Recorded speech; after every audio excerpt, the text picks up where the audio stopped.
Makibalita tayo kay Efren Mamak mula naman sa Cotabato City. Efren?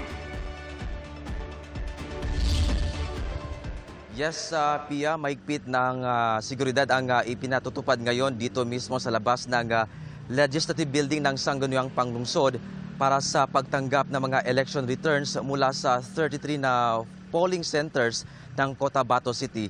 Sa likod ko nga makikita itong isang armored vehicle. At banda 9:30 kanina, may isang election return ang naisumite na dito.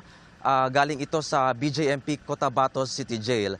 At sa ngayon, patuloy pa rin ang pag-aabang ng mga media para sa mga darating na ibang election returns. At sa ngayon, hinihintay pa natin ang abiso ng COMELEC kung maaari na ba tayong mag-cover sa canvassing na gaganapin dito mismo sa sa Legislative Building. So ngayon, wala pang mga kandidato na under proclamation. So yan muna ang latest dito sa Cotabato City. Mula sa Cotabato City, ako si Efren Mamak ng GMA Integrated News. Dapat totoo para sa eleksyon 2025. Alright. Efren, parang mukhang tahimik dyan sa likuran mo. So bukod dun sa inaabang election returns, wala namang mga taga-suporta ng mga tumatakbong kandidato na nagtitipon-tipon, no, dyan? Well, sa ngayon, Pia, ang nakikita pa lang natin ay mga kawani ng Philippine National Police.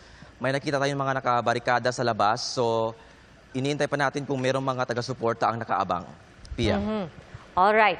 At syempre, ang sabi mo nga, hinihintay pa, no, yung pagdating ng mga election returns. Pero base dun sa pakikipag-usap mo, no, sa mga nasa canvassing site, meron ba tayong expected na oras ng pagdating nito?